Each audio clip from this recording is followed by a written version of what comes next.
Okay. So there's your liver. Oh. And then I gotta look around. Oh, look, what's that? Gallbladder. Gallbladder. That's exactly what it looks like on the fish, too. Okay. You just had to actually look like way up under the liver. This is actually way easier than the fish. What's this? Gonad? Spleen. What? Spleen. No. What? Spleen. No. Spleen? This is liver. That's spleen. Okay. What's this? Oh, I remember. That's the tissue that you were talking about. Tissue. That's your lung. That's lung? That's the lung. That's the lung? Wow. Lungs are not their primary form of respiration. That's why it's not really formed. They're just big, long, thin sacs. Okay. What's their main form of respiration? What are the three forms of respiration? Gills. Gills. Lungs. No, not gills and slits, just gills. Gills. Lung. The skin. Oh, and lungs. And the lungs. Okay. What are the two glands found within the skin? Two types of glands. What? This is why you guys need to read the lab assignment sheet. There's two types of glands found within the skin of salamanders. What is it? Poison glands and mucus glands. Okay? There's three modes of respiration. The lungs, which are really not highly formed because it's not their main mode. The gills, and through the skin. Okay? Then, what is this? Stomach. No. What is that? Is that really small in the male? The males don't have one. No, the males don't have one. That's a whole different structure. We didn't? Dawson? This is the oviduct. Oh. The eggs will travel through this, okay, and come out. Oviduct. That's the oviduct. Okay. Here's your other lung here, because they're paired, right? Now, inside here, down here. What are that thingy right here? What? Those, the bigger balls, like, yeah, that. This. It's still the oviduct. That's oviduct? Yes. Oviduct, oviduct, oviduct, oviduct, oviduct. That's not folded. No, it's noise. Keep going. Oh, ostium tubae, sorry. Oviduct here. Lateral to each ovary is a large coiled oviduct with an anterior ostium tubae. And that's up here. Ostium tubae is like the whole, where it connects at the top. That's the tubae? To the body wall. What is it say again? Ova enter the osteotubae, pass down the oviduct, and are released into the cloaca. Yeah. So,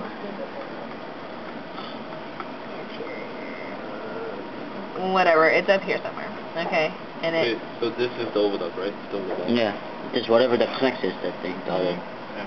And then up here somewhere is the ostium tubae. It's a tube through which. That's where the ovaries send the eggs to get into the oviduct, where they travel all the way down and then come out the cloaca. Okay. Not the what? Cloaca. This whole body is structured totally different from ours. You know how ours is layered like this? Theirs is layered like this because they're tubed like that. This is your cloaca. Oh, okay. What is this? Pancreas. Pancreas. Pancreas? What's this? Spleen. What's this? Gallbladder. Lung. No. Gallbladder, yeah. Gallbladder. What's this?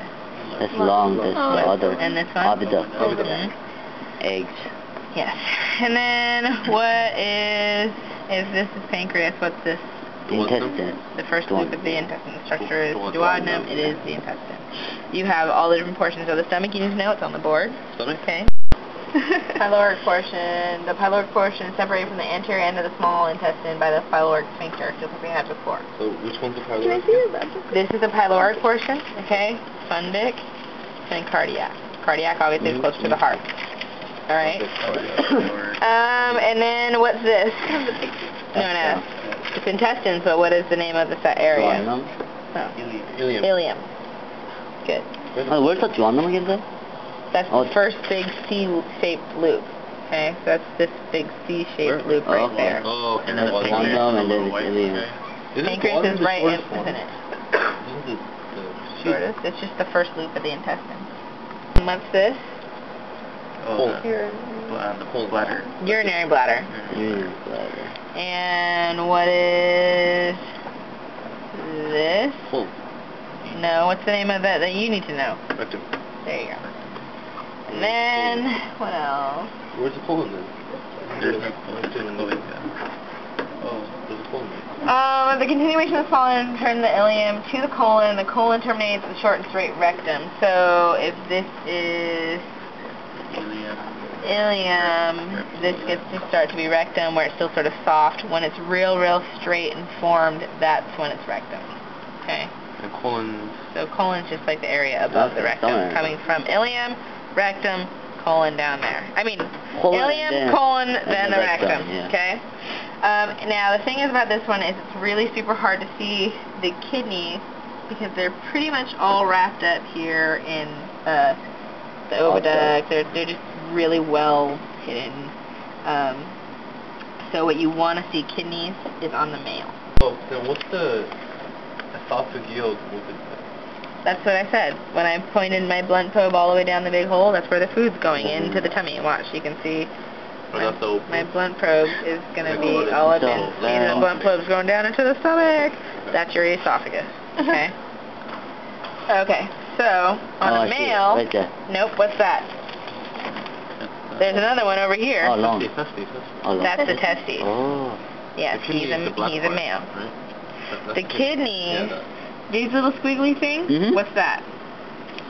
Not kidney. Gastric gland. Look it up. What does it say? Read it. What does it say? I don't see. It's not on that page.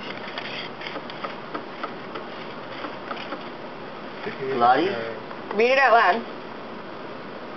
The kidneys are a pair of round, narrow, elongate organs in the posterior part of the body, in the cavity near the dorsal body wall.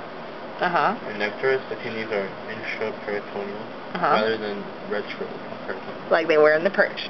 Sometimes that's why the archenipheric ducts. Which are? Archenipheric ducts, keep reading. Tubules. What are they? Which consist of a thin tubule that runs along the lateral border of the kidney. Keep going.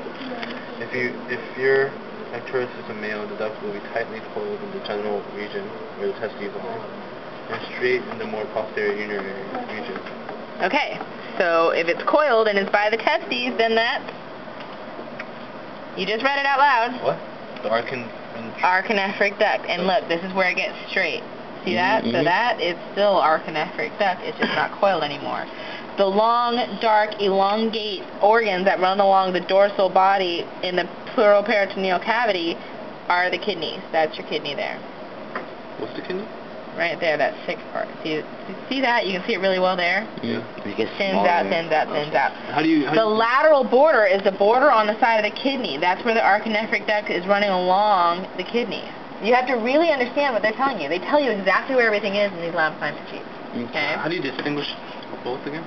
Well, obviously the coiled one, the little tiny tube that's coiled, is archenipheric duct. Okay? The thickened part underneath it, running alongside it, is kidney.